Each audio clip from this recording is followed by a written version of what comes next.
de Jesus. Amém. Tem um pinheiro, eles chamam de Pinus contorta. Ele é comum nas montanhas do Canadá, em alguns lugares dos Estados Unidos. E ele tem uma peculiaridade. Ele tem o cone ou a pinha, mas quando ele é submetido a altas temperaturas, é parecida com essa aqui.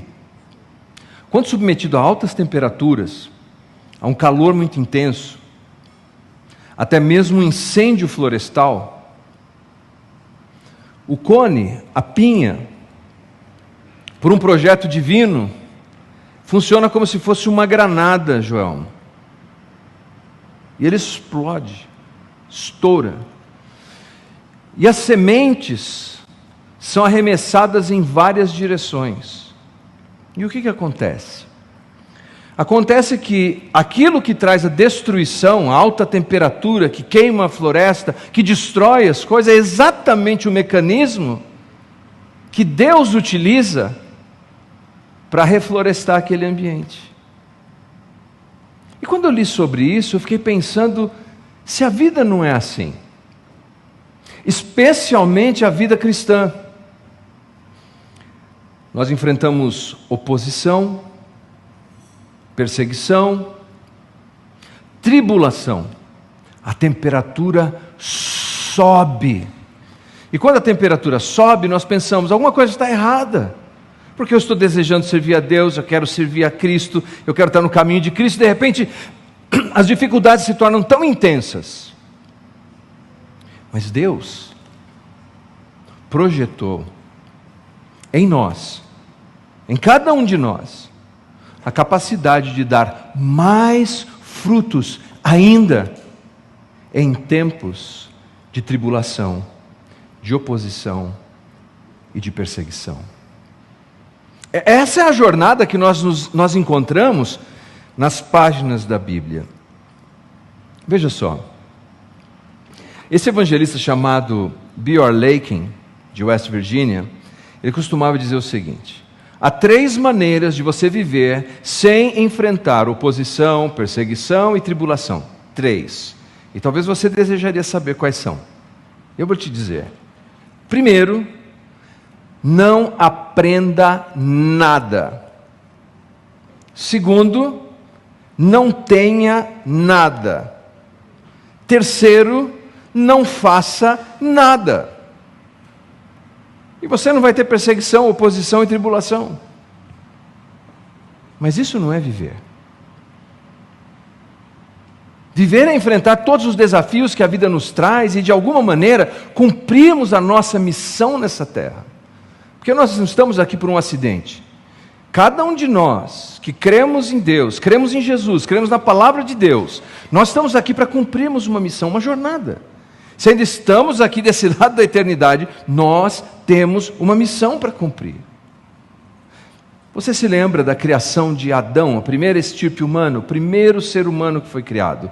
A Bíblia diz que Deus o moldou, o formou do pó da terra. Adão estava totalmente criado ali, mas não estava vivo. Era um ser inanimado, até que Deus soprou nele o fôlego de vida. Porque se Deus desejasse que a humanidade fosse apenas como uma pedra, Ele teria deixado Adão daquele jeito. Mas não. Deus nos criou para vivermos a vida em toda a sua plenitude e intensidade. E uma vida que é vivida com toda a plenitude e intensidade é uma vida que entende a sua missão.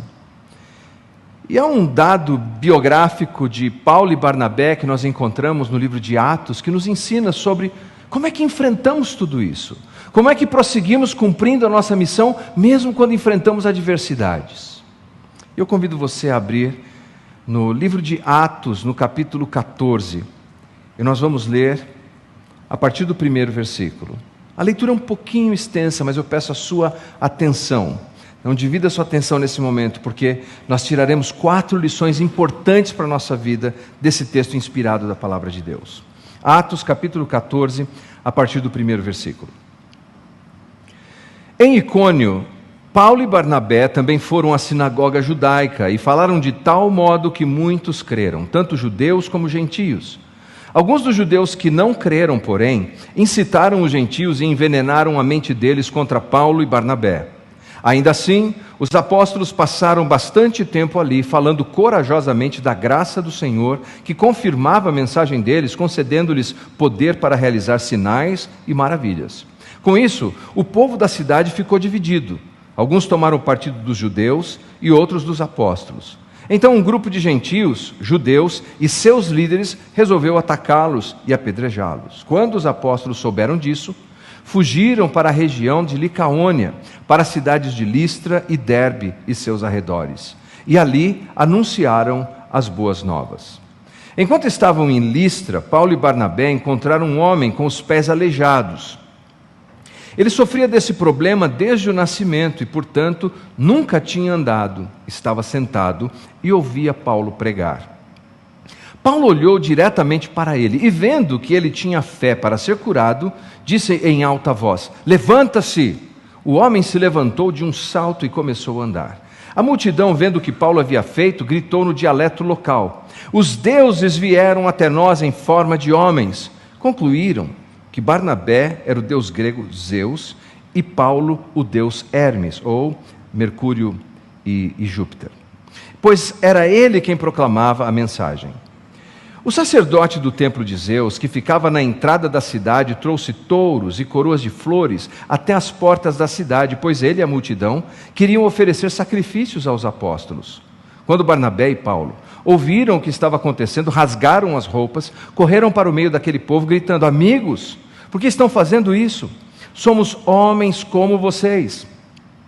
Viemos lhes anunciar as boas novas para que abandonem estas coisas sem valor e se voltem para o Deus vivo, que fez os céus e a terra, o mar e tudo que neles há. No passado, ele permitiu que as nações seguissem os seus próprios caminhos, mas nunca os deixou sem evidência de sua existência e de sua bondade. Ele lhes concedeu chuvas e boas colheitas e também alimento e um coração alegre." Apesar dessas palavras, Paulo e Barnabé tiveram dificuldade para impedir que o povo lhes oferecesse sacrifícios. Então alguns judeus chegaram de Antioquia e Icônio e instigaram a multidão. Apedrejaram Paulo, o arrastaram para fora da cidade, pensando que ele estivesse morto. No entanto, quando os discípulos o rodearam, ele se levantou, entrou novamente na cidade. No dia seguinte, partiu com Barnabé para Derbe. Depois de terem anunciado as boas novas em Derbe e feito muitos discípulos, Paulo e Barnabé voltaram a Listra, Icônio e Antioquia da Pisídia, onde fortaleceram os discípulos. Eles os encorajaram a permanecer na fé, lembrando-os de que é necessário passar por muitos sofrimentos até entrar no reino de Deus. O livro de Atos foi escrito por Lucas, um médico e um historiador exímio. Lucas escreveu 2 livros no Novo Testamento, um que carrega o seu nome, o Evangelho segundo Lucas, e o livro de Atos. Nós sabemos que esses 2 volumes têm uma característica de ser uma peça de defesa, uma produção forense. Você sabe, Paulo sofreu o cárcere, não porque ele era picareta ou malandro, mas porque pregava o Evangelho. E Lucas, como era parceiro de Paulo a essa altura da história, ele escreve esses 2 livros para demonstrar a inocência de Paulo. E o primeiro volume que ele escreve é o Evangelho, onde ele aborda um homem usando um título de respeito elevadíssimo. Ele diz assim: Excelentíssimo Teófilo, que é um tratamento forense. Possivelmente Teófilo era um advogado, ou talvez um magistrado. E com o Evangelho, o que Lucas deseja é demonstrar primeiro que Jesus era o grande missionário da história, era aquele que foi enviado por Deus, o Todo-Poderoso, e que apesar de ter feito apenas o bem e ter iniciado com um grupo de discípulos a sua igreja, porque lembre-se que a igreja de Jesus inicialmente foi formada por judeus, certo? A igreja foi formada por judeus e uma pequena parcela de líderes religiosos judeus não aceitavam o Evangelho. Por outro lado, na literatura lucana, Lucas e Atos, os romanos são sempre vistos como simpáticos ao Evangelho. Ele quer mostrar isso, que Jesus foi injustiçado, que um dos discípulos de Jesus foi injustiçado também, Pedro, e outros discípulos, como Estevão e tantos outros, e Paulo, Quando nós chegamos em Atos dos Apóstolos, nós chamamos de Atos dos Apóstolos, mas na verdade o livro descreve majoritariamente 2 apóstolos.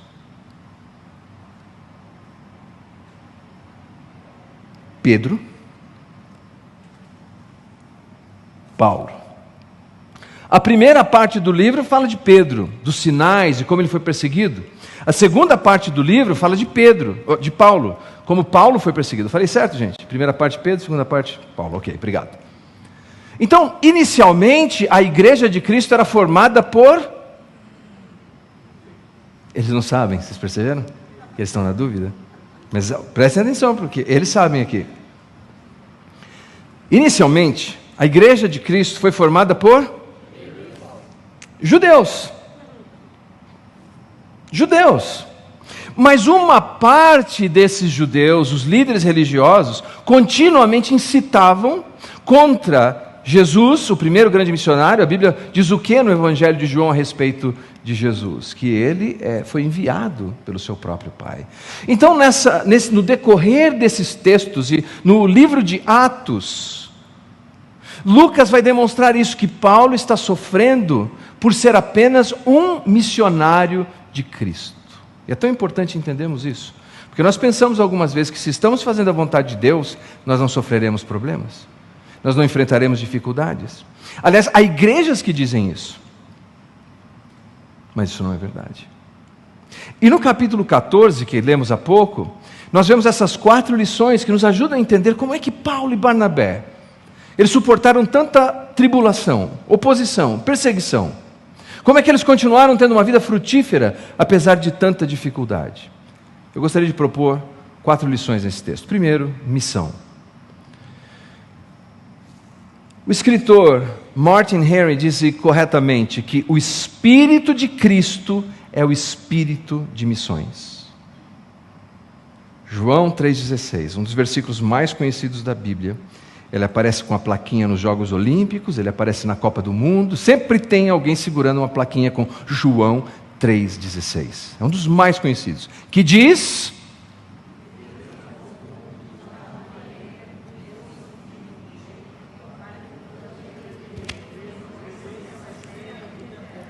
É bonito ver na corrigida, linguagem de hoje, atualizada e traduções livres.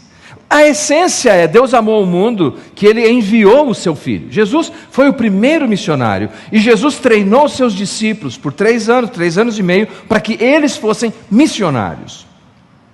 E com isso nós precisamos lembrar que qualquer pessoa, então, que se aproxime de Cristo, está se aproximando de uma vida missional. Ou seja, todo seguidor de Cristo tem uma missão na vida. Todos nós. Não existe tal coisa para um seguidor de Jesus de, eu não sei o que eu vou fazer da minha vida. Todos nós somos missionários de Cristo. No seu trabalho, na sua escola, na sua casa, na sua família. Todos nós somos missionários. De tempo integral, nós temos uma missão, nós temos um propósito. Inclusive para os mais jovens, a sua ambição não deve ser apenas ter um diploma, uma carreira, ganhar dinheiro. Isso é importante, isso é bom. Mas vai chegar um dia na sua vida que todas essas coisas, acredite no que eu estou te dizendo, elas vão perder o valor, elas vão perder o significado. E o tempo passa vertiginosamente rápido. Agora, nessa viagem, eu fui pregar numa das igrejas que eu preguei pela primeira vez quando eu era aluno de teologia lá nos Estados Unidos. Voltei para pregar. E quando eu entrei, eu me lembro de um irmão vindo ao meu encontro, ele disse assim: Leandro, you have a lot of gray hair. Leandro, você tem muito cabelo branco agora. Eu falei, não é neve, irmão, é o tempo. Fica branco, cai. Cada um dia, porque passa muito rápido. E há um dia que várias coisas que nós ambicionamos e achamos tão importante hoje, quando chega lá muito adiante, lá na frente, elas perdem totalmente o valor. Outras pessoas é que vão decidir o que vão fazer com essas coisas. Mas aquilo que você faz pensando no reino de Deus, aquilo que você faz pensando missionalmente, isso permanece para sempre. Então sim, persiga a sua carreira. Seja o melhor que você pode na sua carreira ou no que você faz. Mas lembre-se, você é um missionário. Quantos aqui nessa noite acreditam em Deus? Ótimo, que beleza. Quantos aqui acreditam em Jesus? Excelente. Muito bom. Quantos aqui são missionários? Alguma coisa está errada. Mas eu vou te dar mais uma chance. Se você acredita em Deus, se você acredita em Jesus, as palavras que ele disse, que ele prescreveu, a prescrição de Cristo em Mateus 28, que vocês vão indo a vida, vocês vão vivendo a vida, mas vocês vão fazendo discípulos, vocês vão ensinando eles a guardar todas as coisas que eu vos tenho dito. A sua grande motivação na vida é ser meu discípulo e um discipulador. Vocês todos são missionários. Então, se você acredita em Deus, quantos acreditam? Se você acredita em Jesus, quantos acreditam? Se você acredita em Deus, se você acredita em Jesus, quantos aqui são missionários? Ah, está melhorando. Está contratada, viu? Então, se no Evangelho a gente vê a prescrição de Jesus de que todo seguidor é um missionário de tempo integral, não importa o que você está fazendo, sua missão mais importante é ser um missionário de Cristo, avançar o Evangelho de Cristo. No livro de Atos nós encontramos uma descrição de como isso acontece. No Evangelho a gente encontra uma prescrição. No Evangelho a descrição.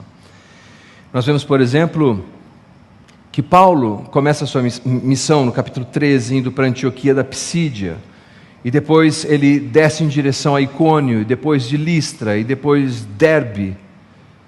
Então nós precisamos entender que se queremos ter uma fé perseverante, você precisa acordar todo dia e pensar, puxa, eu estou numa missão.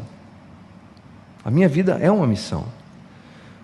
A minha família é uma missão, a minha casa é uma missão, eu sou um missionário de tempo integral. Agora, pense comigo o seguinte, algumas vezes nós interpretamos assim, nós tivemos um grupo aqui, liderado pelo presbítero Alexandre Gobi, que fez parte do programa Next, né, jovens treinados na teologia, na liderança, para fazer uma viagem missionária para o Vale do Jequitinhonha, certo? E vários adultos acompanharam, Renata inclusive esteve junto, né? Mas veja só, antes de irem, o que eles fizeram? Eles oraram, não é isso? Eles se prepararam, eles treinaram, eles ensaiaram, eles fizeram várias coisas em preparação para irem até aquele lugar e servirem de modo frutífero. Bênção, está tudo certo. Depois disso saiu uma segunda versão do programa. Não posso dizer que a segunda versão foi terceira idade, porque não foi. Foi da minha idade, mais ou menos assim. Um outro grupo que foi para o Rio Grande do Sul. E antes de irem, o que eles fizeram, já que eles iam fazer uma obra missionária? Eles fizeram o quê? Eles oraram, eles pediram oração, eles pediram apoio, eles treinaram, eles prepararam e foram, não é isso? Mas quantos aqui são missionários, aqui onde estão?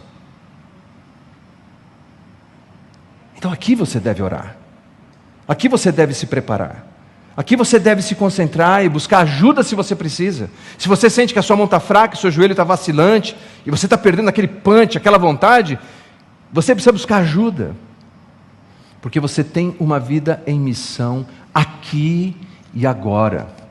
Não é amanhã, não é depois, é onde você está plantado. Isso nos leva ao segundo ponto. Apesar da vida missional, nós vemos que Paulo, assim como Jesus e todos os discípulos, eles enfrentaram as misérias da vida.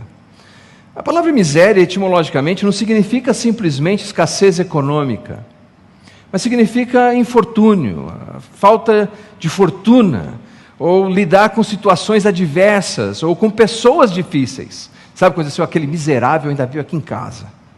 Olha que situação, mas que miséria que está acontecendo aqui. São aquelas situações difíceis, e nós vemos exatamente isso acontecendo com Paulo e Barnabé. Eles estão fazendo o que Jesus deseja, missão. Eles começam, vou fazer um mapa aqui em 3D, eles começam aqui, Antioquia da Psídia. Tem 2 Antioquias no livro de Atos, mas eles começam aqui em Antioquia da Psídia. Aqui eles pregam, aqui eles ensinam, eles fazem discípulos, as pessoas se convertem, e o que acontece aqui? Oposição, perseguição, tribulação. Então eles saem daqui e vão para um outro lugar chamado Icônio. Essa região toda ficaria hoje na central, na Turquia central ali, hoje. Um lugar real, com gente real, com problemas reais. E aqui em Icônio, eles pregam o Evangelho, eles discipulam pessoas, e as pessoas estão se convertendo, e tudo está indo bem, e de repente o que é que acontece? Oposição, perseguição, tribulação. E eles ouvem dizer, eles ficam sabendo que tem um plano para torturá-los e apedrejá-los. Então eles saem daqui, eles vão para um outro lugar, eles vão para Listra. Quando eles chegam nesse lugar chamado Listra, algo excepcional acontece. Paulo está pregando, tem um homem aleijado, de nascença, ele não anda, ele está sentado, ouvindo Paulo olha para ele, vê que ele tem uma fé diferente, sobrenatural, e diz para o homem, levanta, e o homem fica em pé, curado, e aquele povo vai à loucura. Eles vibraram mais do que o gol do São Paulo no último minuto do jogo, ou do seu time preferido. Mas eles explodem de alegria ali. E aí, pela primeira vez, depois de tudo isso, Paulo e Barnabé começam a ser bem tratados. Trazem flores, manjares, comidinha, finger food. Eles estão sendo bem tratados e eles estão falando numa linguagem, num dialeto local, que é o que tudo indica, Paulo e Barnabé não estão entendendo. O povo está dizendo, os deuses desceram até nós. E ao invés de Paulo agora estar libertando aquelas pessoas do Evangelho, eles estão se paganizando ainda mais. E agora eles trazem bois e animais e querem sacrificar para Paulo, para Barnabé. E agora quando Paulo vê aquilo, que a emenda está ficando pior que o soneto, ele rasga a roupa, talvez numa atitude judaica de humilhação, mas mais do que isso, mostrar, eu sou de carne e osso, eu sou gente igual vocês, não façam isso. Que loucura é essa? E aí, minha gente, olha o que acontece. Ao invés de falar, olha, parabéns, você é humilde, né? A gente achou que você era Deus, você não é. Não. Os judeus, líderes judeus, que estavam aqui em Antioquia da Psídia, viajaram, mais ou menos hoje, 200 quilômetros, pegaram a turma aqui de Icônio, foram até onde está Paulo, e envenenaram a mente daquelas pessoas, para que apedrejassem Paulo. E Paulo é arrastado para fora da cidade e dado como morto, porque pena capital por meio de apedrejamento, acredite, é bem eficiente. Oposição, perseguição, tribulação. O povo se reúne em volta dele, talvez oraram. Paulo se levanta. Se fosse algum evangelista moderno, ele fala, ressuscitou! Mas Lucas pega leve, ele fala, olha, tinham dado ele como morto, mas ele levantou. E impressionante, Paulo vai para onde naquela hora? Ele entra na cidade de novo. De onde vem tamanha perseverança? Lembre-se, todos nós, no exercício da nossa missão, da nossa vida com Deus, nós vamos enfrentar problemas, nós vamos enfrentar dificuldades, oposição, perseguição, tribulação, mas nós não podemos desistir. Nós precisamos levantar a cabeça, confiar em Deus que nos deu a missão. E não é porque você está fazendo a missão, porque você está fazendo o que Deus deseja, que você vai viver uma vida num colchão de flores, num mar de rosas sem espinhos. Isso não é verdade. Lembre-se, algumas plantas vão ser mais frutíferas quando são submetidas a altas temperaturas. E muitas vezes é assim que nós nos tornamos ainda mais produtivos. Mas isso nos leva ao ponto 3. Milagres. Em todos os lugares por onde Paulo passou, sim, ele enfrentou tribulação, perseguição e oposição, sim. Mas enquanto ele vivia a sua vida missional, ele viu os milagres de Deus.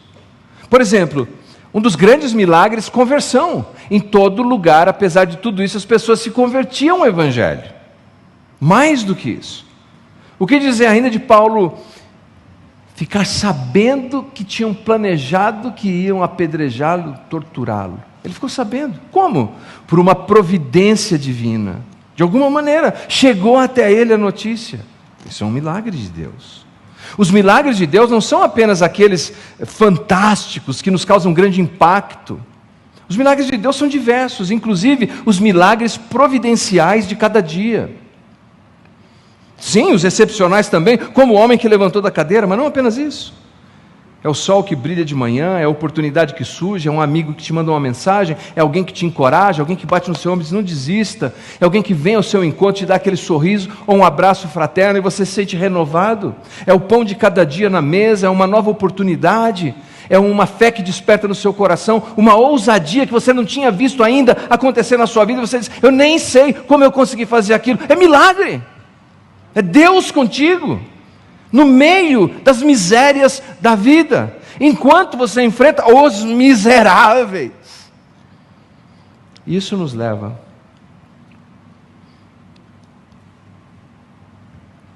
ao último ponto. E cantamos nessa noite, não foi? Abra os olhos do meu coração. Talvez o que nós precisamos é isso. Senhor, abra os olhos do meu coração para eu ver esses sinais, para eu ver esses milagres, para eu ver que o Senhor está comigo no meio dessa missão. E se você pedir com sinceridade, você vai ver. Você vai enxergar. Não apenas coisas espetaculares, um sussurro divino mostrando, eu estou contigo. Não desista. E o último nos leva então à mensagem, capítulo 14, versículo 22.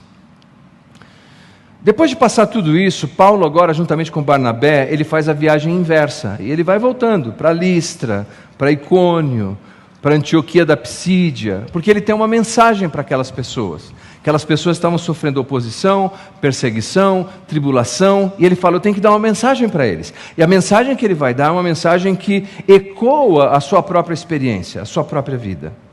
E aqui é a mensagem, 14, 22, de Atos. Eles, Paulo e Barnabé, os encorajaram a permanecer na fé, lembrando-os que é necessário passar por muitos sofrimentos até entrar no reino de Deus. Permaneça na fé. É necessário passar por muitas tribulações, muitas lutas, mas permaneça na fé para entrar no reino de Deus. Você sabia que no livro de Atos, várias vezes encontramos uma exortação, um chacoalhão com essas palavras? Atos 11, 23, exortava todos que com firmeza de coração permanecessem no Senhor. 13, 43, Paulo e Barnabé, eles falando com eles, os persuadiam a continuar firmes na graça de Deus. E 14, 22, permaneça na fé. Se nós queremos enfrentar os desafios dessa vida, as misérias dessa vida, as angústias dessa vida, nós precisamos seguir esse conselho, permanecer firme na fé. Mas como? Entendendo que nós estamos numa missão, e quem está em missão não desiste, não joga a toalha. Note que Paulo diz assim, fazendo dessa maneira, vocês vão entrar no reino de Deus. Há dois aspectos quando você vê essa frase sobre o reino de Deus. Primeiro, há um reino de Deus que nós experimentamos imediatamente, ou melhor, o reino de Deus nós experimentamos imediatamente quando cremos em Jesus como nosso Salvador. Nascemos de novo e passamos a experimentar espiritualmente a presença do reino de Deus. Paz, alegria, domínio próprio, isso é uma expressão espiritual do reino de Deus. Mas há um outro lado do reino de Deus, que nós chamamos o reino de Deus escatológico, histórico, que ainda virá, que está no futuro, para o qual nós estamos indo ao encontro. Num outro texto, Paulo diz assim, Romanos capítulo 8, versículo 17, se de fato participamos do seu sofrimento, participaremos também de sua glória. O nosso futuro é glorioso. Nosso futuro é glorioso.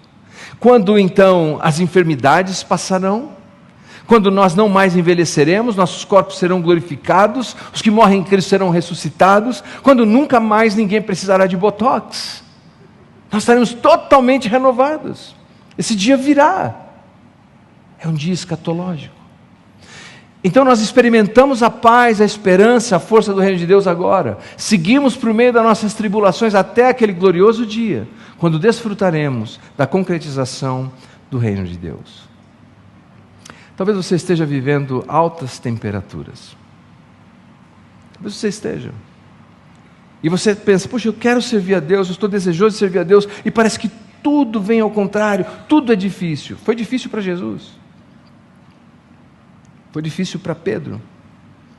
Foi difícil para Paulo e para Barnabé. Mas quando a temperatura sobe, é aí que Deus pode nos tornar ainda mais frutíferos se nós confiarmos. Já vimos que existem plantas que funcionam assim, não é? Além dessa que citei há pouco, tem também um arbusto chamado esteva, aliás, muito comum em Portugal.